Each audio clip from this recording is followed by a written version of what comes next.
Hey there, frugal brewers. Today we're going to learn a little bit about fermentation, and in particular, we're going to learn about temperature control, as well as your yeast and what temperatures it can survive at. Also, we're going to talk about how to create your own blow-off tube.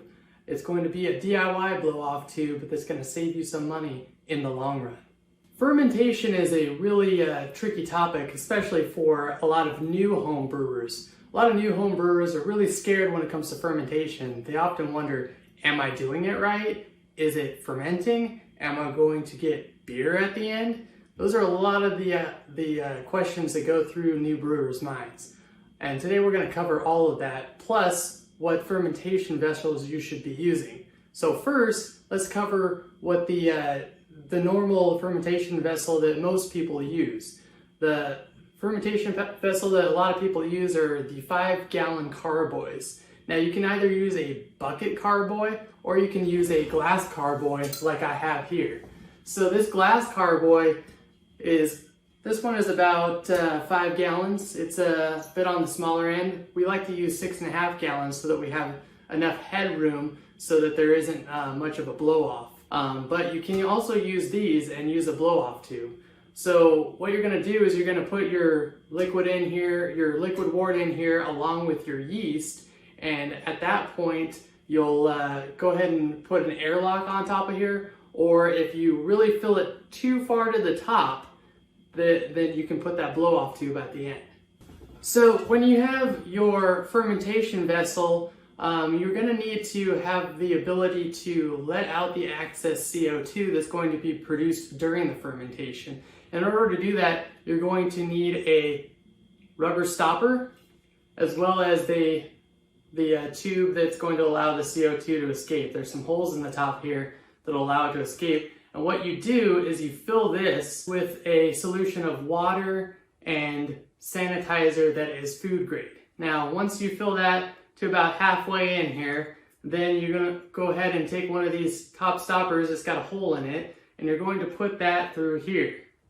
At that point, you can go ahead and put it on the top, and then you're ready to go. So your beer is going to be fermenting in here while it'll be going out the top. But of course, if you have it too high, then you're going to need to make sure that you have a blow-off tube.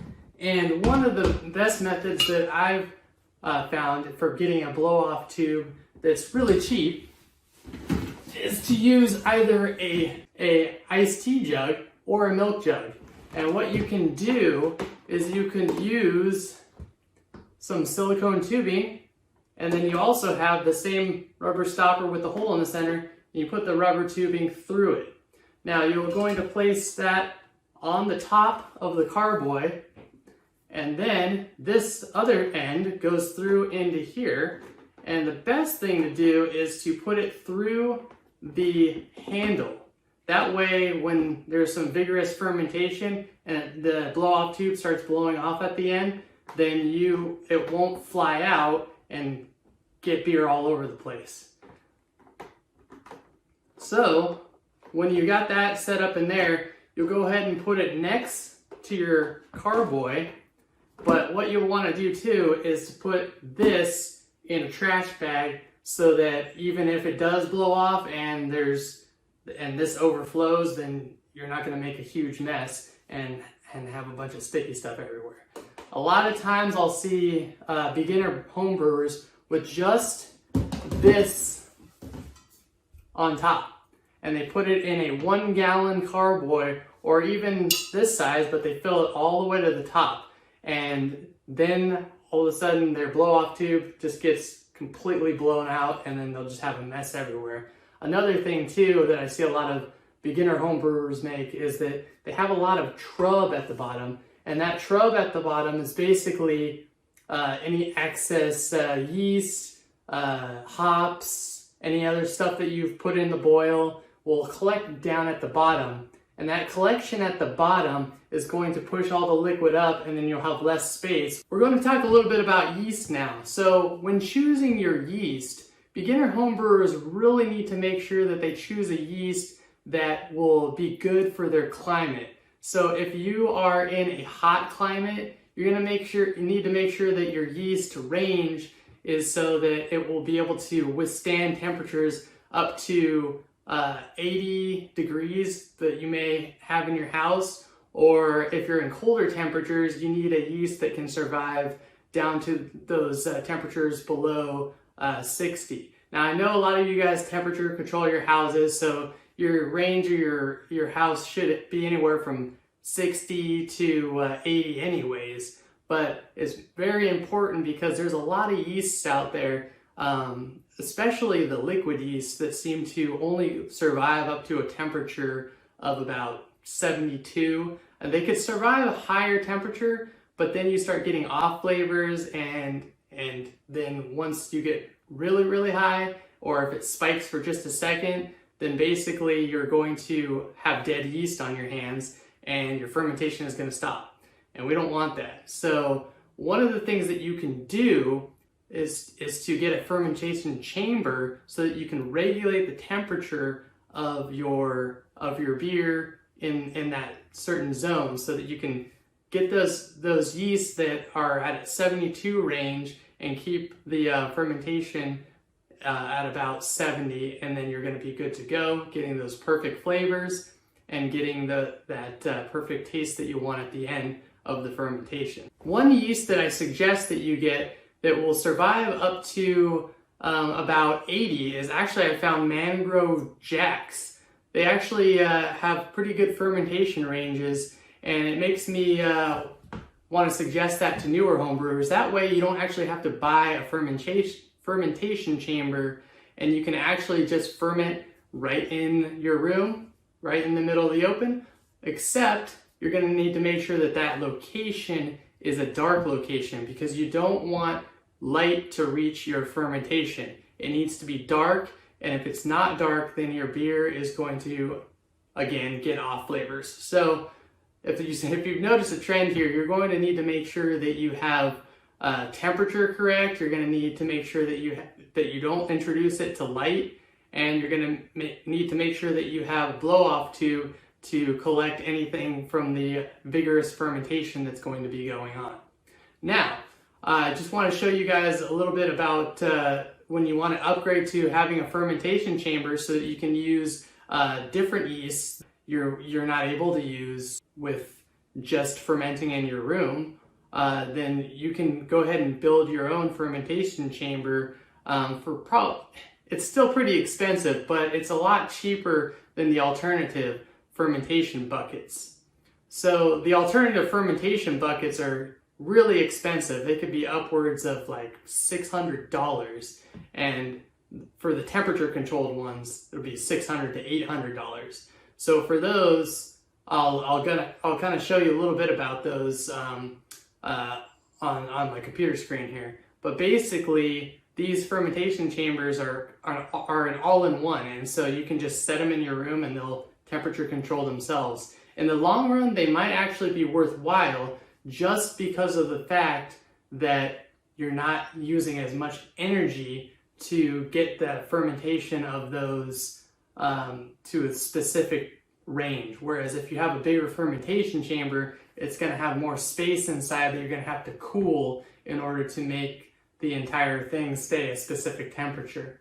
Another thing is, when you're using a fermentation chamber, you have to remember that your carboys are going to be emanating heat during the rigorous fermentation that's going to be going on. So you're going to want to set your fermentation chamber a little bit lower, at least for that first day or so, in order to keep it within a specific range. Then you can kind of warm up your fermentation chamber over the days so that you get to a point to where you're getting some more flavors near the end of the fermentation. Now I'm going to show you the fermentation chamber that we have set up. We actually have this set up in a closet with the plug going through the wall like so. And it's basically just a chest freezer. So if you know anything about chest freezers, you can't really change the temperature of them very easily. But what you can do is you can buy either an Inkbird, or we have this A419, and I don't think it's actually being sold on Amazon anymore, but the Inkbird is a really popular one that a lot of people use right now. And so what happens is this regulates the temperature to, right now we have it set at 69, and that cord goes and plugs in to the electrical areas, and then this gray cord just goes directly into this fermentation chamber or chest freezer that we have. And this actually shows what the temperature is inside of here. And so if the temperature is too low or too high, then it'll show on here, and then it'll turn on the chest freezer and adjust the temperature. Now, a lot of people have the glass carboys, but you can also get the big mouth carboys and a lot of other smaller carboys in a plastic variety. Now, those are really good to use because they're a lot less heavy. So with all that liquid wort in there, you won't have to have too hard of a time to pick it up. So that's one plus for those. But there's also a couple of negatives. You have to be careful that you get one that is food grade, for one, which most of them are nowadays, so you don't have to worry about that too much, but you still need to be careful. Another thing is, if it gets a lot of access to light, if you leave it out when you're not fermenting anything and it gets too much access to light, it will degrade over time. So making sure that those are kept in dark places along with your wort, along in storage, then you can make sure that your plastic carboys are staying for a long time. A lot of times when you have these glass carboys, they could crack. So especially after having lots of liquid wort or beer in them for long periods of time, they'll develop hairline fractures, and then you're going to have to get a new one, otherwise it'll crack, and then it'll get your wort beer all over the floor. So making sure that you're choosing the correct carboy is a really good and important thing. Now I want to talk a little bit about fermenters of the conical variety. They're called conical fermenters, and the reason that they're called that is because they have a cone shape at the bottom. And that cone shape at the bottom helps to make sure that your beer is not sitting on top of the trub, creating more off flavors. It also allows the yeast to collect at the bottom, and you can get all the beer easily at the top. So then the beer will be able to come out without coming out with the yeast along with it. They also have some that are detachable at the bottom, which you can detach and get the yeast out of the bottom. And that's actually pretty good for reusing your yeast, because then you just easily take it off, then you can to restart your yeast again, and then you can pitch it again for another brew. So then you're just saving $7, $5, $10 a brew. Another thing with the conical fermenters is that they can come in the steel variety too. So you'll get a nice steel conical fermenter. Sometimes they're called conical buckets, and those are good for temperature control because the steel kind of tends to remain a little bit colder than the other stuff. Also, you can find some plastic conical fermenters as well. Now, conical fermenters are interesting in that they do a lot more than the buckets or glass carboys. The conical fermenters can actually, you can actually get one that is able to control the pressure inside. And when you can control the pressure inside, you can actually ferment at higher temperatures and make the yeast think that it's a lower temperature. And that might actually be some pretty good cost savings if you are trying to make a lager, because lagers ferment at much lower temperatures. And if you're constantly having to use electricity in order to make that temperature lower, then it's going to cost more and more money. And lagers also ferment for longer than normal ales do. So being able to change the pressure so that the yeast thinks that it's a lower temperature actually makes it a lot more efficient process. If you want to learn more about fermentation and fermentation chambers in particular, as well as fermentation vessels, I'll put a link in the bottom below. Also, make sure you visit frugalhomebrew.com to learn more. And just remember to like and subscribe for more information and cool stuff. We're always doing different things to learn how to brew for cheaper, as well as make delicious beer.